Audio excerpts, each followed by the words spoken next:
Shalom, boa noite. Eu sei que tem uma galera cansada da conferência e eu também estou ainda. Domingo ainda fui para ministrar fora, mas hoje estamos aqui. Nasceu no coração da pastora o desejo de nós, esse período, desse mês, né, falarmos sobre a libertação. E embora nós já celebramos Pêssar, agora nós iniciamos um período de preparação para a festa de Pentecostes, também conhecida como festa das semanas no hebraico, né, Shavuot. E agora é aquela velha e conhecida expressão que o povo sai do Egito, mas o Egito não sai do povo. E a gente vai falar um pouco sobre isso, mas já quero te dizer que é importante, nesse período, você estar acompanhando aí os devocionais. Eles são uma sequência, né, de palavras que vão te ajudando a gerar essas 7 semanas entre a Páscoa e Pentecostes. 7 semanas ao total de 50 dias, que foi o que Deus falou com o povo que deveria ser guardado, tá? Obrigado. E se você ainda não adquiriu o seu devocional, faça isso, né? Lá no final vai estar lá no balcão. E também, nosso livro também está lá, que durante essas 2 quartas-feiras, nós vamos citar algumas coisas que estão nele. Por que 2 quarta-feiras? Porque vocês vão me aturar essa semana e semana que vem também. E hoje eu não vou terminar a palavra, né? A gente vai fazer um estudo aqui e vai ser importante você, se você gosta de anotar, anota aí, né? Embora a gente vai usar os slides aqui, vai ser legal para você acompanhar. Vou fazer um negócio aqui. Fazer o seguinte aí. Quem está aqui hoje e quiser todos os slides que a gente vai passar ali, no final você me dá o teu número, chama ali, a gente vai dar um jeito. Tasso vai me ajudar, você vai levar todos os slides aí com os textos, as imagens para casa, beleza? Quem vier semana que vem não vai ganhar, só vocês, né? Não, minha esposa está entrando aí, ela está vindo de Uber, ela vai ganhar também, não posso dar esse mole. Amém? Então, nós vamos fazer as leituras acompanhando por aqui, tá? Todos os textos, e aí você vai anotar o máximo possível. É importante que a gente lembre que, quando se fala de escravidão no Brasil, né, e o povo de Israel era escravo no Egito, é normal que a gente pense no estereótipo da escravidão, né, que houve no Brasil na época da colônia. A gente pensa que correntes, eu não estou falando que no Egito não havia isso, só que era um conceito diferente de escravidão. Prova é que cada um dos filhos de Israel tinha a sua casa. Quantos estão me entendendo? Diga amém. Então, havia um trabalho forçado, havia capatazes que castigavam aqueles que não trabalhavam bem, mas nem em todo o tempo eles estavam como o conceito de escravidão que nós temos, lembrando da época do Brasil, colônia, o império, onde os escravos ficavam acorrentados, senzala, não era bem dessa forma. Estamos juntos, amém? Assim também como, posteriormente, o cativeiro da Babilônia não é igual da mesma forma, tá? Então, eu queria que você acompanhasse aqui o primeiro texto que nós vamos ler, Números, capítulo 14, do verso 1 ao 4. Você pode me ajudar a ler? Amém? Vamos lá, todos juntos então.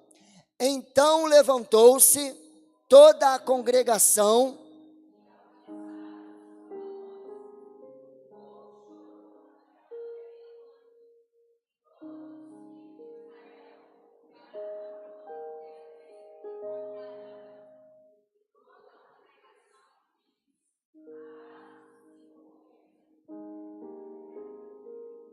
ou se morrermos. Eu não sei por que está escrito assim, tá? Mas foi da versão que eu copiei, morrermos. Não sei se tem algum significado, mas vamos lá. Neste deserto. E por que nos traz o Senhor?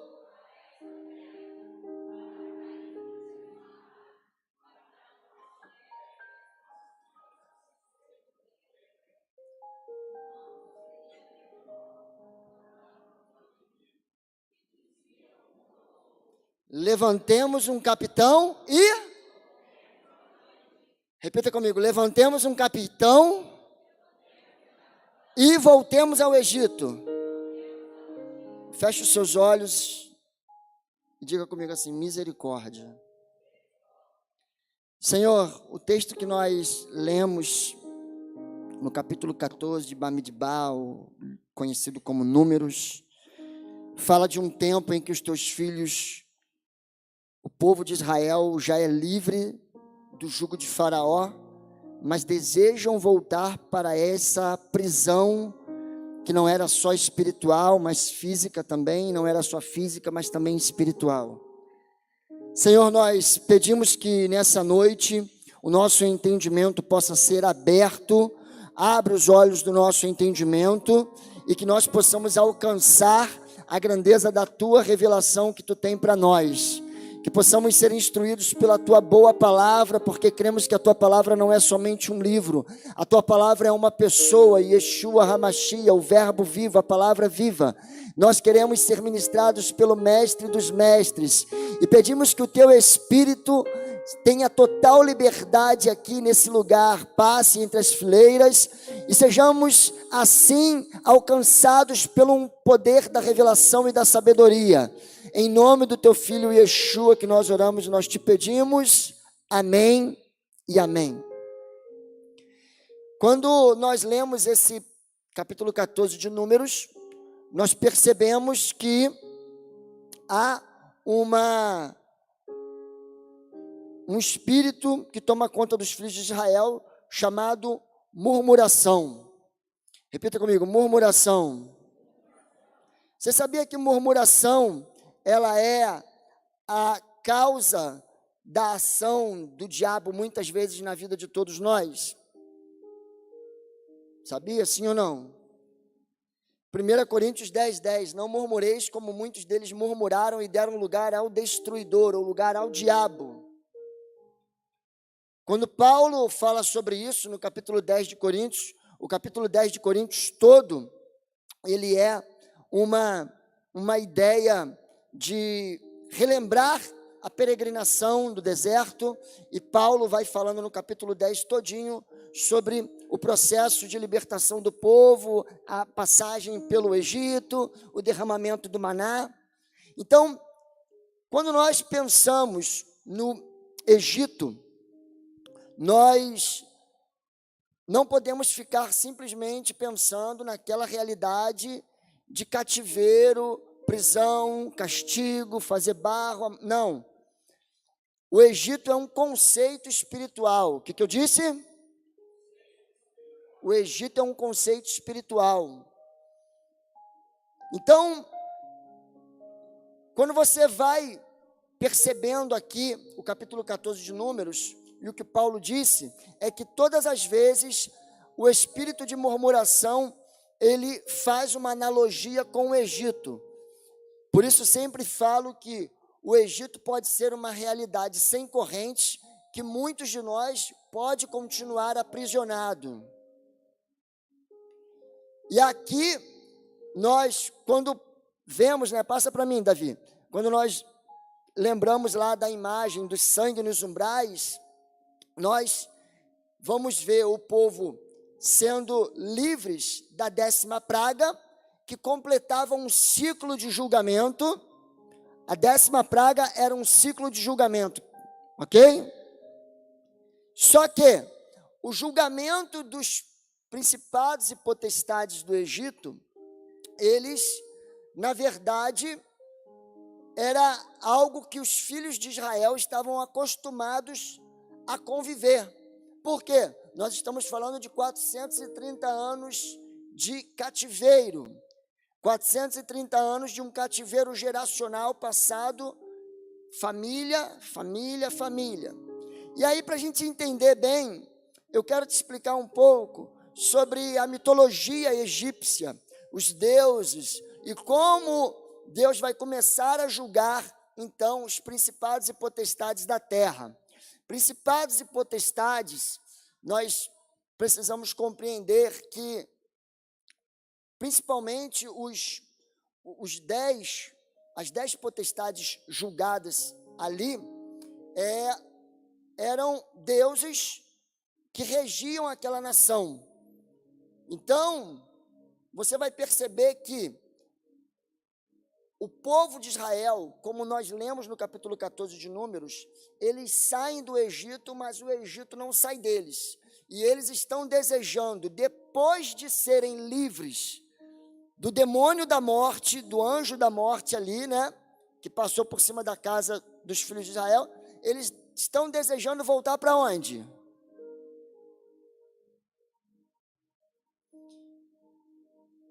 Isso mostrava o nível de influência que esses principados e potestades tinham sobre eles.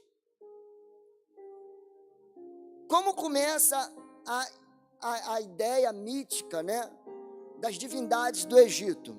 Bom, havia um deus chamado Atum. Ele era o deus egípcio que traz a criação de todas as coisas.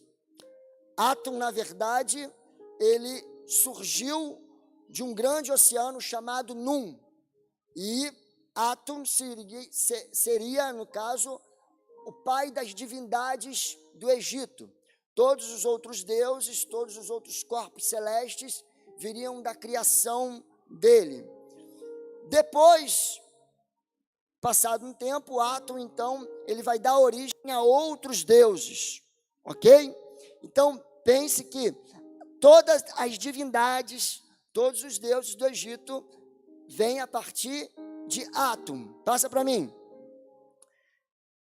Dentre as divindades, uma das mais poderosas é Ra, o deus Ra. Algumas literaturas vão chamar ele de Atum-Ra. E esse Ra, ele teria surgido de uma flor nesse oceano.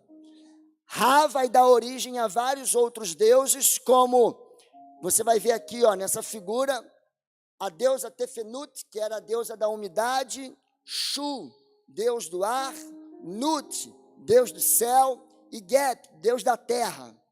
Aqui você tem os 4 elementos que dariam origem a outros deuses. E aí esses deuses, eles vão se multiplicando, até o momento que Ra tem uma visão de que haveria uma conspiração contra ele. Então ele proíbe que os deuses se multipliquem. Quando você olha a história de Israel, você vai ver que a preocupação do faraó é o que com o povo hebreu? Que eles estão... Então Ra, ele já tinha essa preocupação com a multiplicação dos seus filhos, os deuses do Egito. E aí, à medida que essas divindades vão se multiplicando, ele fica revoltado. Até porque, dentre esses deuses, Geb e Nut vão dar origem a um deus poderoso chamado Osíris.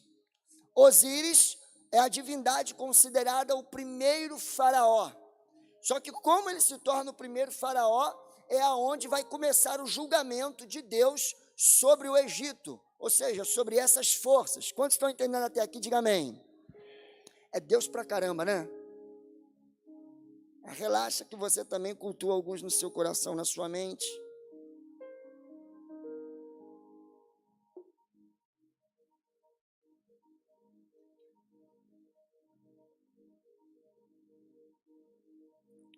O Osíris.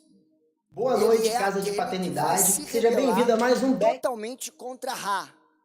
Ele vai tomar o trono de seu pai. O que ele vai fazer? Só que ele tem um irmão muito poderoso também, que é Sete. Sete e Osíris se conflitam, mas especialmente porque Osíris Boa noite, casa de toma a paternidade. mulher de Sete, a deusa Nefte. E quando eles têm esse rolo aí por causa dessa traição, desse adultério entre os deuses, o que acontece? O Sete chama o Osíris para uma festa, um jantar, um negócio assim, faz um sarcófago para ele como se fosse uma cama e pede para ele se deitar. Quando ele se deita, ele tranca Osíris e joga no mar. Aí tem toda uma história comprida de recuperação e tudo, consegue voltar, só que aí ele vai de novo. Boa noite, casa de paternidade. Agora vai para o rio, para o Nilo, né?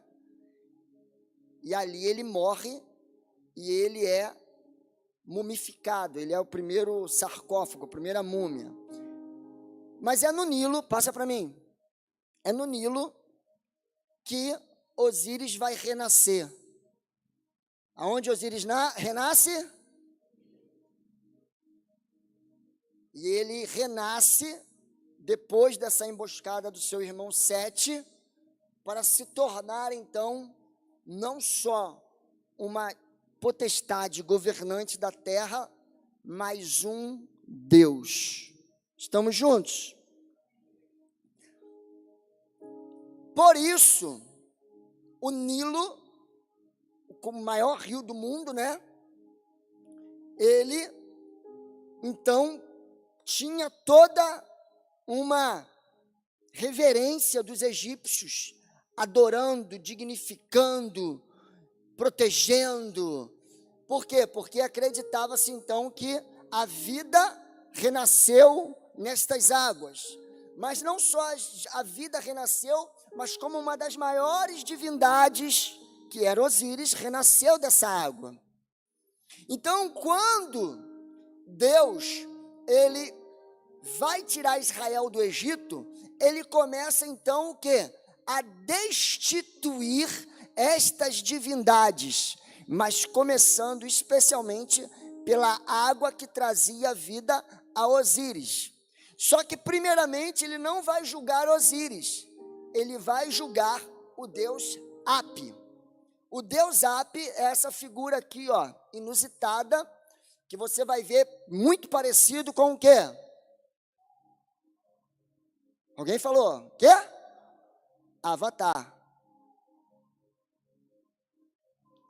Em algumas figuras, ele aparece com os seios maiores e com a barriga também maior, como se estivesse grávido. Por quê? Porque Hapi, ele é chamado Deus também de fertilidade, vida. Então, quando protegiam o Nilo, reverenciavam o Nilo, adoravam o Nilo, estavam cultuando então ao deus Hapi. E esse deus Hapi, ele é a primeira potestade a ser julgada no Egito. Por quê? Porque Deus vai mandar com que Moisés e Arão vá até Faraó, e Faraó, não deixando o povo ir para adorar no deserto, então diz a Faraó que as águas do Nilo iriam se tornar. E aí, leiam comigo aqui o texto de Êxodo 7, do 19 ao 21. Disse mais o Senhor a Moisés: dize a Arão: toma a tua vara, estende a mão sobre as águas do Egito, sobre as suas correntes, sobre os seus rios e sobre os seus tanques, e sobre todo o ajuntamento das suas águas, para que se tornem em sangue, e haja sangue em toda a terra do Egito, assim nos vasos de madeira como nos de pedra. E Moisés e Arão, assim como o Senhor tinha mandado, e Arão levantou a vara e feriu as águas que estavam no rio diante dos olhos de Faraó, e diante dos olhos dos servos, e de todas as águas do rio se tornaram em sangue. E os peixes que estavam no rio morreram, e o rio cheirou mal, e os egípcios não podiam beber a água do rio, e houve sangue por toda a terra do Egito. Quando as águas se tornam em sangue, não se tornam só as águas correntes do Nilo, mas as águas que eles haviam reservado também, que estavam em vasos de pedra ou em qualquer outro recipiente, viraram sangue. E Deus estava dizendo: quem traz a vida sou eu, quem traz a sustentabilidade sou eu, quem traz a hidratação para todos os corpos, para todas as vidas humanas sou eu.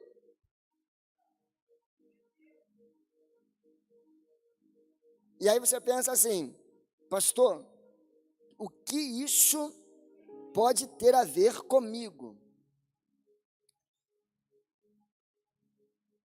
Quando nós estamos caminhando diante de uma promessa, do lugar em que somos chamados, somos despertados, recebemos a revelação, até o lugar aonde vamos chegar, nós precisamos, em todo tempo, confiar naquele que nos prometeu, que nos revelou, que nos chamou.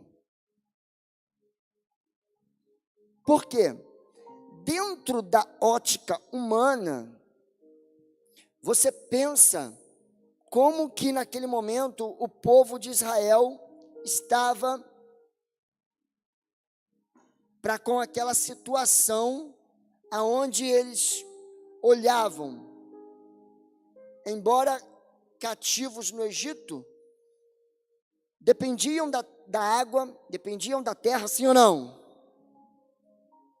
E a sustentabilidade, humanamente falando, foi afetada, sim ou não? Só que esse olhar, ele é um olhar natural. O que eu disse? Esse olhar é um olhar natural. Com o olhar espiritual, Moisés e Arão principalmente, não podia olhar isso com medo e temor. Por quê? Porque a sustentabilidade dos filhos de Deus não vem da água, não vem da terra, não vem do ar, mas sim vem do Senhor. Isso ficou evidente para os filhos de Israel? Sim e não.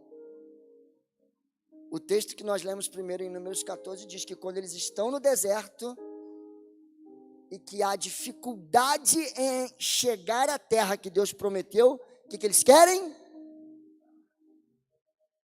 Por quê? Porque embora eles já tivessem vistos sinais e maravilhas, eles não confiavam que a sustentabilidade deles vinha de Deus.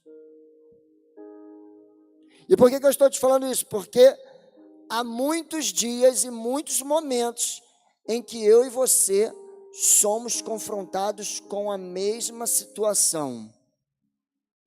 A gente liga o jornal, fica apavorado, seja qual jornal for. A gente abre as notícias da internet e a gente fica apavorado, seja qual site for.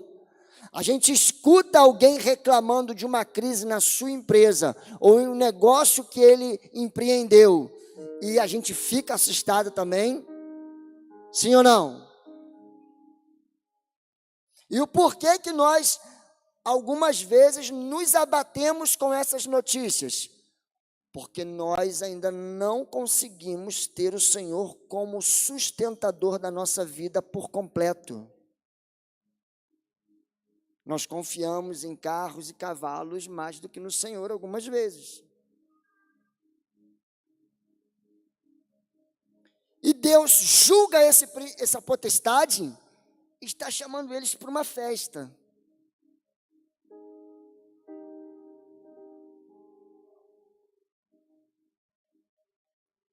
Você imagina, você está numa terra que a única água dessa terra é esse rio. O rio vira sangue. E Deus está te chamando para fazer uma festa.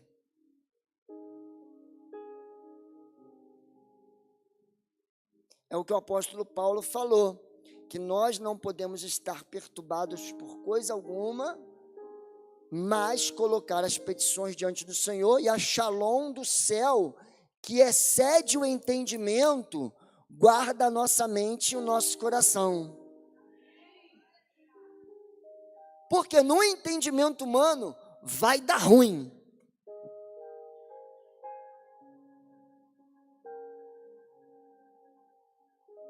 olhei o Emerson e o Madison ali, aí eu estava lembrando. Teve uma vez, Madison, eu falei Madison, não falei nem Madison, Madison. Pai da Pietra, né? Aí, teve uma vez que a gente estava num culto, rolou um movezão de Deus, e aí eu toco muito pouco guitarra, muito pouco mesmo, mas não tinha guitarrista no dia, mas o pessoal, a música pedia, né? Fiquei lá fazendo só os drives, aí, lá na igreja lá que a gente congregava, aí rolou um mover, muito forte. Um amigo meu, mestre, estava ministrando, uma unção tremenda. E aí, quantos conhecem aquela ministração do Jason Upton, Fly, que tem as vozes dos anjos, né? Um som daquele começou a invadir a igreja.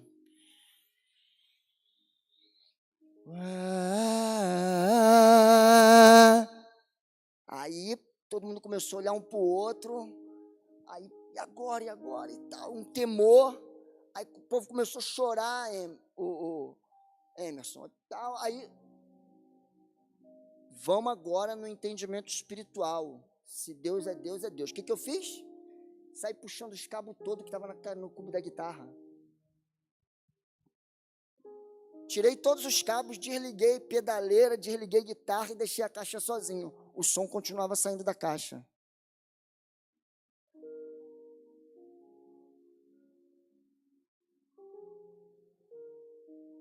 Há momentos que o nosso entendimento natural, ele precisa ser subvertido à loucura da cruz. Porque senão a gente fica no natural. Quando o rio Nilo vira sangue, a sustentabilidade natural é afetada, mas a espiritual vai manter o povo de Israel até a 10ª praga. Aí, você vai ver depois que alguns deles não entenderam. Por quê? Porque estavam já a caminho de Canaã e queriam voltar para onde? Fala para quem está do seu lado, não queira voltar para o Egito. Passa para mim. Depois do Egito virar sangue, a segunda praga é a praga das rãs, da deusa chamada Hecate. Repita, Hecate. Hecate. Hecate. Repete, Hecate. Hecate. Hecate. Hecate. Hecate. Hecate. Hecate. Hecate. Hecate. Hecate. Hecate. Foi assim que ficou o Egito, com esse som, tomado desse barulho. As rãs eram também animais sagrados. E como o rio vira sangue, agora elas são afetadas. E elas afetadas começam a se espalhar por toda a terra do Egito e depois elas morrem. Mas o que a gente vai perceber é que mais uma divindade está sendo julgada. E quando essa divindade está sendo julgada, um barulho começa a querer chamar a atenção. Hecate, Hecate, Hecate, Hecate. Peça foi uma bênção, sim ou não? Hã? A conferência foi uma bênção, sim ou não? Só que na segunda-feira a gente estava escutando um barulho perturbando a gente, porque começou a espalhar um monte de mensagem que eu ia entrar nas escolas dos nossos filhos e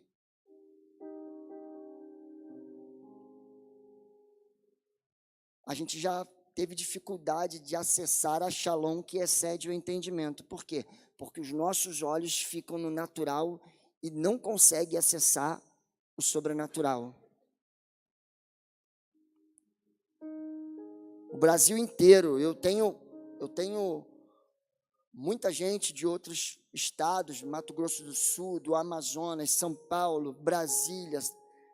Tem contato de tudo que é gente aqui do Brasil no meu telefone, e eu via em todos os lugares, todas as pessoas com a mesma preocupação. A Páscoa foi uma bênção, mas logo em seguida houve um barulho perturbador, querendo chamar a atenção e nos tirar do foco do nosso jejum de fermento, da contagem do Homer para Pentecostes e todas as outras coisas que nós poderíamos ficar dignificando aquilo que experimentamos em Páscoa, mas não, a gente teve que ficar preocupado com divindades satânicas que queriam chamar a atenção. Quantos entendem o que eu estou falando?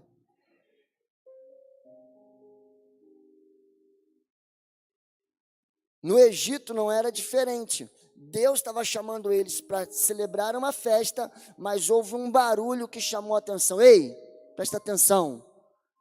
Peça ao Senhor para discernir barulhos que não sejam a voz dele te chamando para os princípios dele. Ore, se informe, tome os cuidados, mas a Shalom do céu excede o entendimento. Creia em aquilo que a palavra diz sobre o Salmo 90 e vai pegando as palavras. Segunda-feira eu estava dando aula para o pessoal no seminário, estava falando sobre o poder dos salmos. Acorda, pega um salmo, canta ao Senhor, está numa situação, canta um salmo. Eu gosto quando o avião turbulência. Eu não ligo muito para turbulência, não. Eu não gosto quando o avião faz assim, ó. Quando ele faz assim que eu não gosto, né? Aí eu começo. Exaltado seja tu, Senhor Deus, e vou ali, ó. Por quê? Porque os terlins, os salmos, têm o poder de invocar anjos espirituais à nossa volta, gente. Então você começa a declarar os salmos. Pá, e vai, te dando uma chave aqui, ó. Por quê?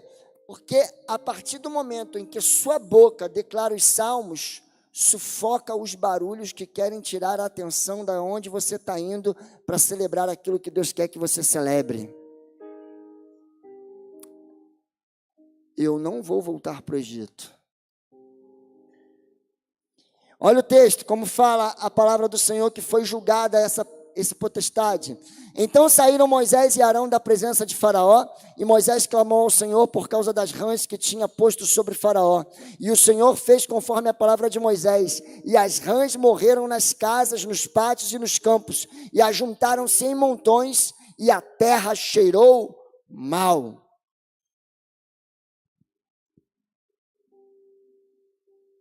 A gente costuma usar uma expressão às vezes, né? Que isso não está me cheirando boa coisa. Não é isso?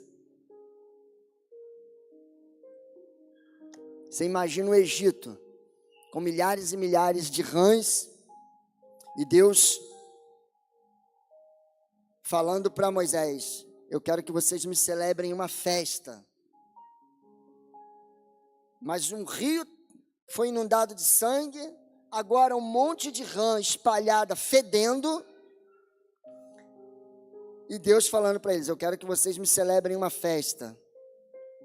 Se não for discernir isso espiritualmente, você para e volta. Por isso que mais tarde, eles perderam a certeza das coisas gloriosas que eles experimentaram. E o que isso quer dizer? Quer dizer que eu e você precisamos realmente guardar o ambiente daquilo que nós experimentamos durante as celebrações das festas bíblicas, durante as conferências e seminários. Porque se você não guardar o ambiente, no primeiro momento em que você se sentir ameaçado, você vai querer voltar. E Deus não se agrada daqueles que retrocedem.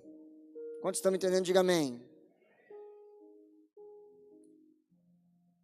A deusa Hecate é julgada quando morre, então, todas aquelas rãs. Esse barulho ensurdecedor que tomou conta do Egito acaba, e aí Deus então vai julgar mais uma vez agora duas divindades diferentes, que era Geb e Tote. A terceira praga, Arão estende a mão com o seu bordão e feriu o pó da terra. Ele bate assim, ó, E quando ele bate, ali estava sendo julgado o deus da magia e o deus da terra. Os egípcios, com as suas mágicas, suas magias, ficaram aterrorizados. Por quê? Porque eles não davam conta de reproduzir aquilo que Arão e Moisés estavam fazendo. E eles, por não conseguirem reproduzir, se desesperaram e começavam a falar para Faraó: olha, eu acho que realmente o Deus dos hebreus é mais poderoso do que os nossos deuses. E quando você lê no capítulo 8, no verso 19, eles vão falar: isto é o dedo de Deus.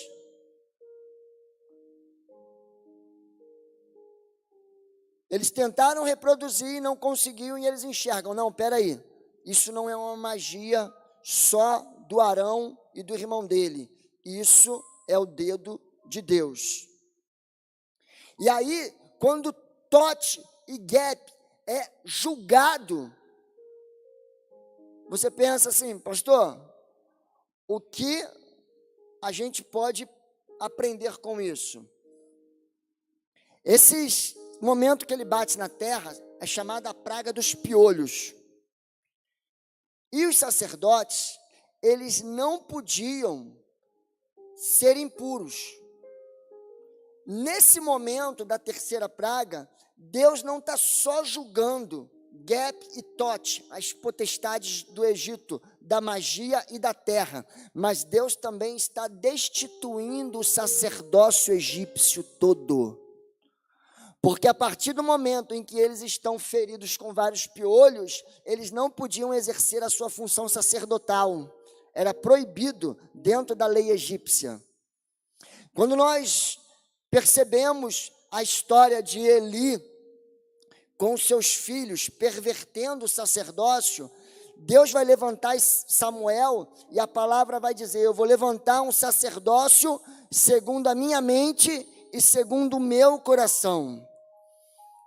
Quando Deus quer libertar um povo, quando Deus tem uma promessa para um povo, Ele começa a destituir sacerdócios que não o agradam e levanta sacerdócios segundo a sua mente e o seu coração. Deus não tinha um projeto para que Levi fosse a única tribo sacerdotal. Deus estava levantando uma nação sacerdotal. Só que por conta do pecado à frente, é que o sacerdócio vai ficar com a tribo de Levi. Mas toda a nação de Israel era chamada para ser uma nação sacerdotal. Compreende isso? 1 Pedro capítulo 2, verso 9 diz: vós sois a geração eleita, o sacerdócio real, a nação santa, o povo adquirido para que anuncieis as virtudes daquele que vos chamou das trevas para a sua maravilhosa luz. Todos nós somos sacerdotes da nova aliança.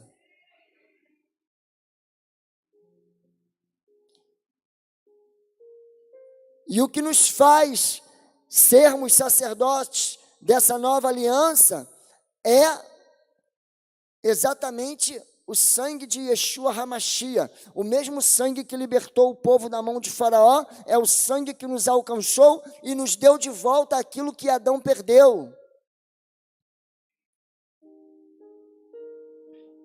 E quando você pensa, pode passar, quando você pensa no Faraó, vendo todos os seus sacerdotes perturbados com essas pragas, e depois dos piolhos, vem a praga dos enxames, né?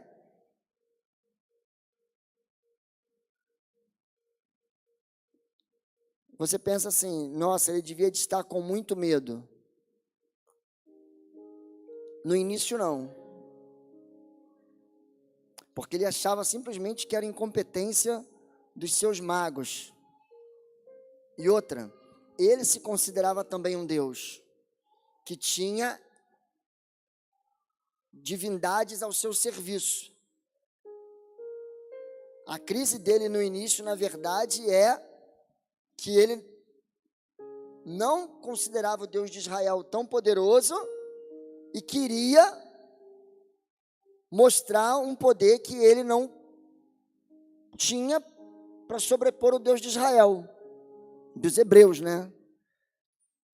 Depois da praga dos piolhos, de Gep e de Tote, então vai haver uma outra potestade que vai ser julgada, chamada Keper.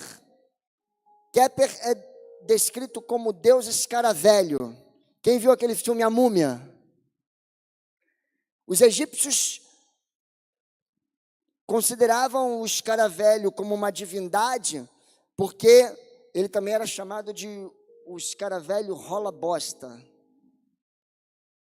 Sim, mas é porque ele, além de gostar de rolar em estrume, ele também entrava nos cadáveres, se alimentava e voltava. Então ele tinha uma ideia de ressurreição à vida. Das coisas nojentas ele revivia. Então, por isso ele era adorado. Mas não era só os escaravelhos, eram enxames e enxames e enxames de vários tipos de pragas voadoras. E quando o Egito ele foi atacado por essa quarta praga, Deus então passou a fazer uma distinção total do povo de Israel para os egípcios. Olha o texto que vai dizer. Disse mais o Senhor a Moisés: levanta-te pela manhã cedo e põe-te adiante de Faraó, e eis que ele sairá às águas. E disse-lhe: assim diz o Senhor, deixa ir o meu povo para que me sirva, porque não deixarei ir o meu povo. Eis que enviarei enxames de moscas sobre ti, sobre os teus servos, sobre o teu povo, as tuas casas e as casas dos egípcios se encherão destes enxames, e também a terra em que eles estiverem. E naquele dia eu separarei a terra de Gósen, em que o meu povo habita, que nela não haja enxames de mosca, para que saibais que eu sou o Senhor no meio desta terra, e porei separação entre o meu povo e o teu povo. Amanhã se fará este sinal. Deus então começa a dar sinais mais visíveis para os hebreus que eu estou julgando eles, não estou julgando vocês. Meu convite para vocês não é de julgamento, é: vamos fazer uma festa. Agora você imagina que os caras, eles estão ainda, embora eles estejam em Gósen, e Deus começa a mostrar a distinção, é normal que eles o quê? Deem mais atenção às pragas do que o convite que Deus está fazendo, sim ou não? É aí que está o erro.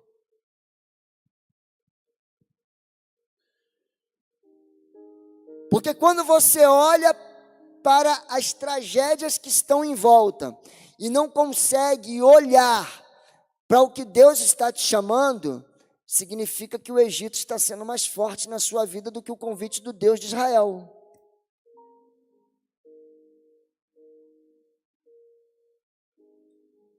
E isso ficou tão visível no meio do povo, que quando eles saem e eles estão no deserto, o que eles falam?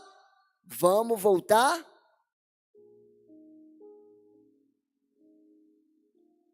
O texto que nós lemos no início, ele é um convite sedutor, que bate a minha porta e a sua, todas as vezes que eu e você não estamos dispostos a perseverar.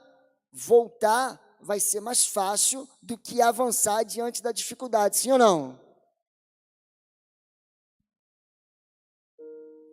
Há um julgamento das potestades do Egito, mas há uma disciplina sendo imposta sobre o coração dos filhos de Israel. Só que eles não estavam entendendo ainda.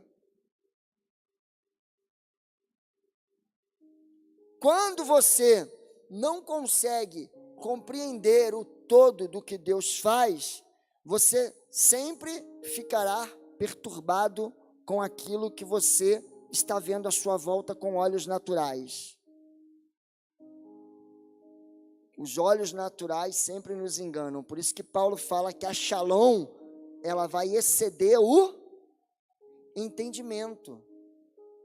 Segunda-feira eu expliquei para o pessoal a diferença do entendimento, conhecimento, sabedoria. Quer pegar essas paradas assim, vai para o CTK, porque você mergulha no mais fundo, a gente fica ali, né, escrevendo no quadro, né, Lucas? Aí a gente consegue fazer umas viagens melhor. Mas a palavra entendimento, no hebraico, ela é a mesma palavra para coração, que em hebraico significa biná. Repita comigo, biná. Dentro da concepção judaica é o lado esquerdo do cérebro. Por isso o apóstolo Paulo fala sobre o entendimento entenebrecido pela dureza do coração. Mas o coração é só um órgão que bombeia sangue. Você fala, pastor, mas eu sinto um negócio aqui. Não, é só aqui, ó, perto do começo do seu estômago. Por isso que tem gastrite nervosa, que você fica... Mas não tem nada a ver com o coração. É aqui, ó. Coloque a mão aqui sobre o seu lado esquerdo. Senhor, eu peço que lhe abra os olhos do entendimento. Porque o Egito não pode ser uma sedução diante do caminho da promessa. Mas ele precisa ser uma realidade passada que não me seduz, porque eu quero avançar. Abre-lhe os olhos do entendimento, Senhor. Abre-lhe os olhos do entendimento, Senhor. Abre-lhe os olhos do entendimento, Senhor.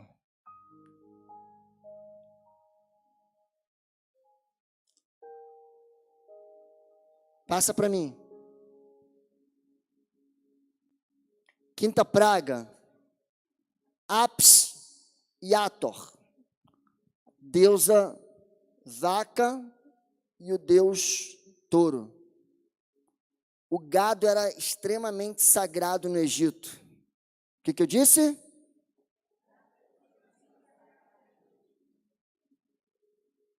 Quando Deus manda a quinta praga e o gado começa a morrer e outros animais começam a morrer, aí eles pensam assim, agora deu ruim total. Você quer ver? Lembram a época aí que começou começou a dar uns BO, JBS, carne com papelão? Tu já ficou desesperado, sim ou não? A parte que tu demorava mais no mercado era olhando a carne, não era? Que tu ficava olhando para cá, olhava para cá, olhava para lá, não é isso? Aí tu pensa que tu está num tempo antigo, onde não há o abate e a organização que você tem hoje no mercado. Todo gado que se consome, ele é vivo e anda, e ele precisa ser abatido para depois ser consumido, e de repente começa a haver uma grande mortandade desses animais que são para consumo. Desesperador, sim ou não? Hã?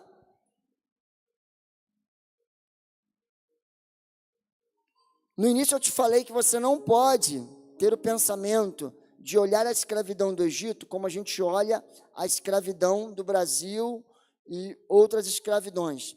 Porque eles, embora estivessem debaixo do jugo de Faraó, construindo templos para Ramsés e Pitom, eles não estavam o tempo todo presos, eles tinham suas casas, eles tinham o seu gado.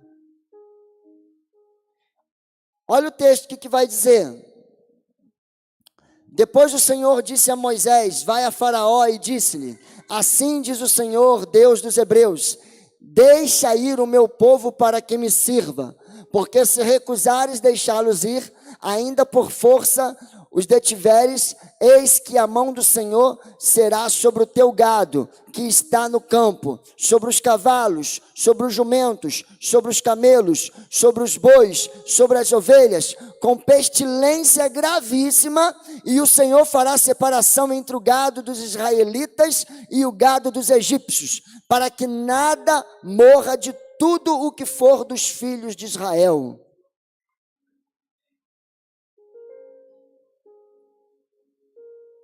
Preste atenção. Deus está julgando as potestades do Egito, sim ou não? Só que ao mesmo tempo que Deus está julgando as potestades do Egito, Ele também está sondando o coração dos filhos de Israel. Por quê?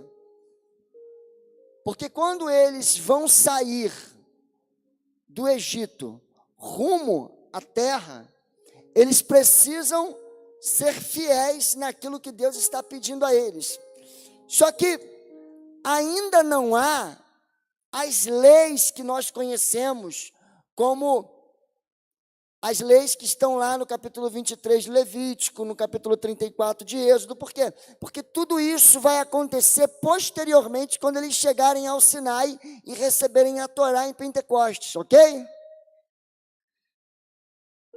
Porém, entretanto, todavia, Deus já estava falando através de Moisés coisas que eram normais. Vocês vão chegar no deserto e vão precisar me celebrar uma festa. Só que essa festa envolvia o quê? Sacrifício de animais. E aí você está vendo que Deus está matando os animais do Egito, mas os animais de Israel estão se mantendo vivos.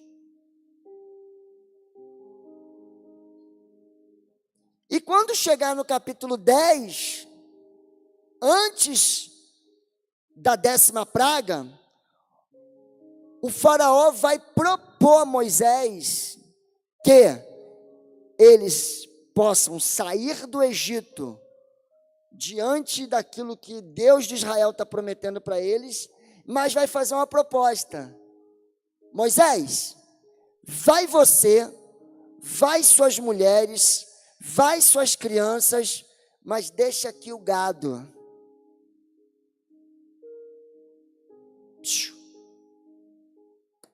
Quando Deus poupa alguma coisa na sua vida, entenda que Ele tem um propósito maior. Deus poupou todo o gado de Israel. Para quê? Para que quando eles saíssem do Egito até a terra que Deus prometeu, eles tivessem como sacrificar no caminho até chegar. O Moisés fala para Faraó: não, eu não vou. Eu não aceito ir se eu não puder levar todos os nossos gados. Faraó, nenhuma unha fica aqui. Eu não sei quanto tempo eu vou levar para chegar na terra que Deus me prometeu. Então, até chegar na terra que Deus me prometeu, eu tenho que ter alguma coisa para oferecer ao meu Deus.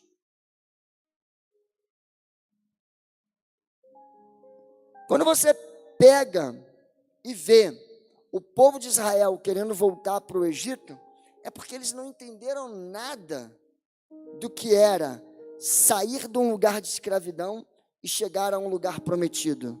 Por isso que eles demoram e demoram e demoram. Quando você lê em Êxodo capítulo 13, você vai perceber o dia que o maná começa a cair. Eles saem no dia 15 do primeiro mês bíblico, chamado Nissan, do Egito, e no 13º dia, o maná começa a cair, no mês de Iar, 13º do mês de Iar, praticamente um mês. Eles se mantiveram até Deus começar a fazer o milagre do maná.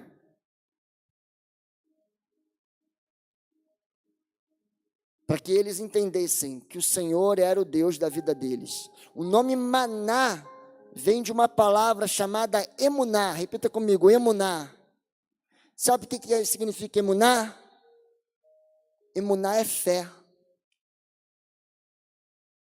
Só recebe provisão quem tem fé naquele que pode prover todas as coisas.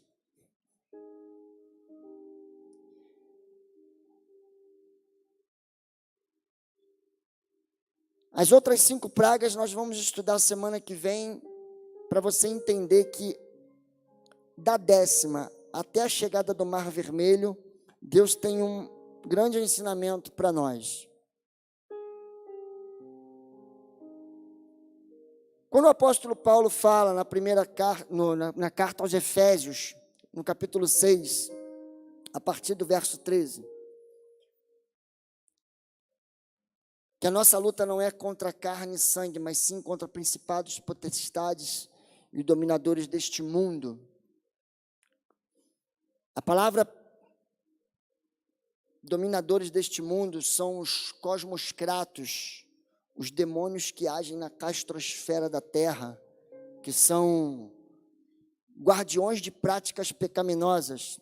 Por isso, não me chame para orar contra o espírito da corrupção em Brasília,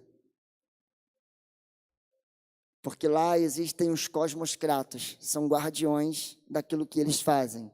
Não me chame para orar contra o espírito de prostituição no prostíbulo, porque lá há os cosmoscratos, são guardiões do que se fazem lá. Está entendendo? Mas os potestades, eles são aqueles que atuam em territórios, e Deus estava julgando, então, o território do Egito. E os principados são aqueles que atuam na dinâmica das práticas e pensamentos e ritos. Como disse aqui na conferência, a palavra ali do grego é arque, que dá origem a arquiteto, arquétipo, que criam estruturas. Mas é interessante que quando Paulo fala de principados, potestades e os dominadores, os cosmoscratos, ele fala sobre uma luta. Ele fala sobre essa luta, ali no original do grego, está se referindo à luta greco-romana, que é uma luta que vence aquele que consegue imobilizar o seu oponente, ou que consegue tirar ele do lugar de batalha. Então tem lá não é dojo que se chama, tem um outro nome, dojo é no jiu-jitsu e no judô. Tem lá aquele círculo, e quando um cara tira o outro do lugar de luta, ele venceu. Quando não, é que ele imobiliza o outro totalmente.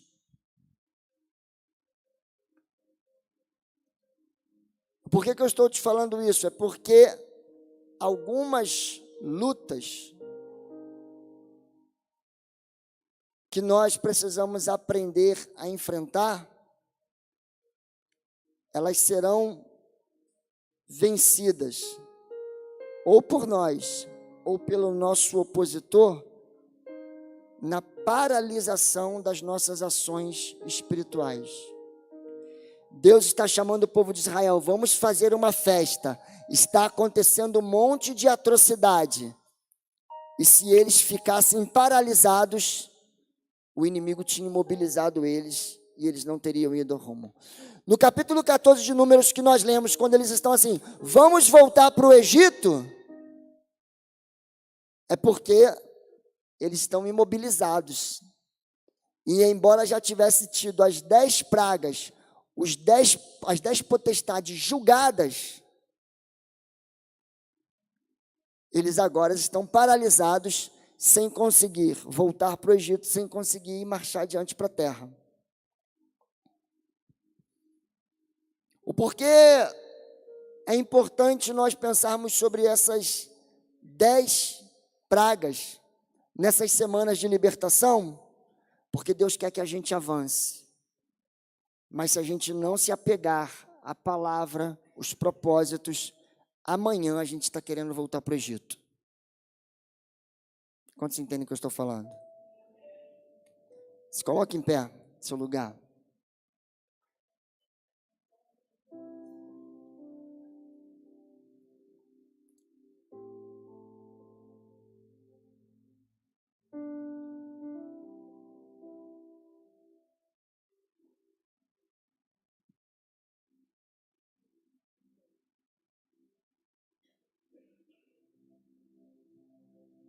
Às vezes a gente romantiza algumas coisas que a gente precisa olhar com seriedade e avançar. Então, eu quero que você ore com as suas palavras e com a sua boca sobre não retroceder, mas avançar. Sabe por quê? Às vezes a gente vem, aí no final a gente canta um louvor, é muito bom, eu gosto pra caramba, vocês sabem disso. Só que a gente dá uma maciada quando você deveria voltar para casa perturbado.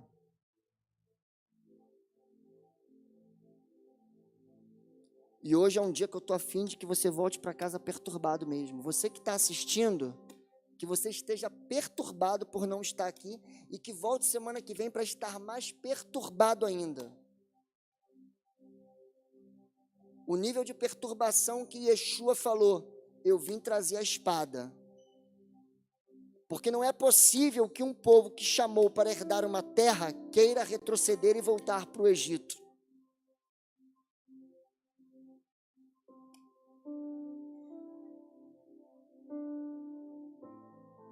Há uma geração chamada para o sacerdócio da nova aliança, e você faz parte disso. Há aqueles que exercem sacerdócio na casa, pastores, mestres, evangelistas, apóstolos, profetas, mas você tem contato com Yeshua, que é o mediador entre o Pai e os homens. Você sabe quem Ele é, Ele morreu por você, Ele derramou o sangue dele por você, e você não pode viver uma vida medíocre. Ele vos chamou para a liberdade, mas quando você quer voltar para o cativeiro, Ele, sendo Deus do impossível, não vai interferir naquilo que você está escolhendo. Ore por misericórdia.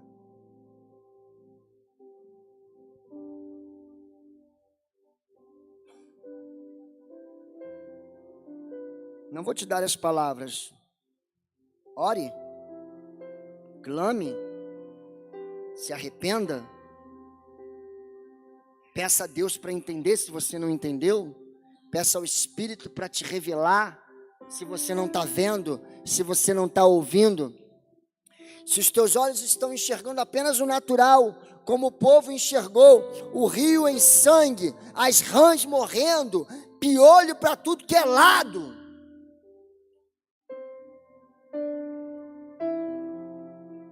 Mas diante de toda praga, Deus está falando: ei, eu tenho uma festa para vocês.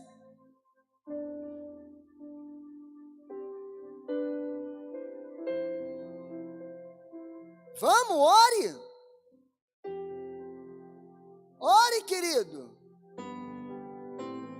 Eu já quis voltar para o Egito. Todos nós somos perturbados e afrontados algumas vezes em querer voltar. Porque é difícil confiar em alguns momentos que a gente está indo para um lugar conforme o Espírito revelou, que mana leite e mel, que eu vou expulsar os heteus, heveus, os jebuseus, eu vou te dar aquela terra, estou te levando ali para reinar, ninguém tocará no que é seu, só quando vem o dia mau tu quer voltar. Então ore, peça ao Senhor, para que a sua mente seja agora transicionada para um estado de alguém que está sendo chamado para uma grande festa.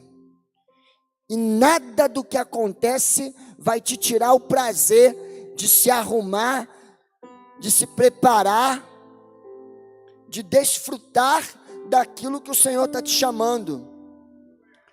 Não murmureis como alguns deles murmuraram e deram lugar ao diabo. Miriam murmurou e fez Lashon Hará contra Moshe. Ela é ferida de lepra da cabeça aos pés e dos pés à cabeça. A lepra era uma doença espiritual. Quem cuidava da lepra era o Cohen, o sacerdote.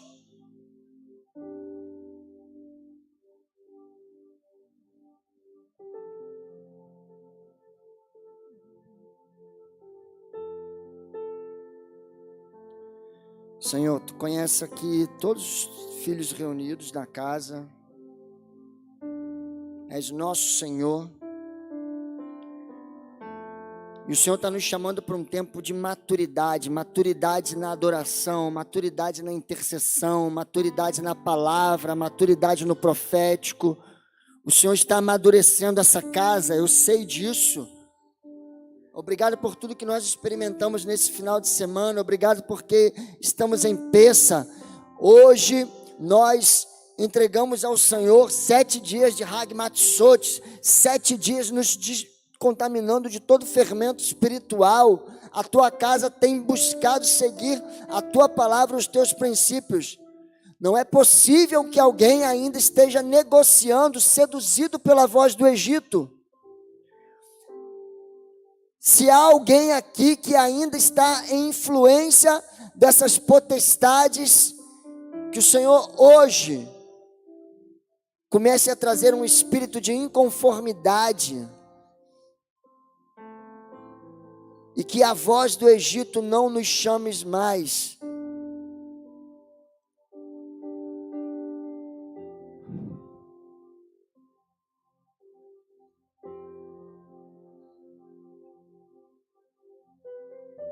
Nós te agradecemos pela tua palavra, Senhor. E cremos que tu és aquele que pode nos libertar das correntes que nós mesmos escolhemos carregar. Em nome do teu filho Yeshua que nós oramos. Amém.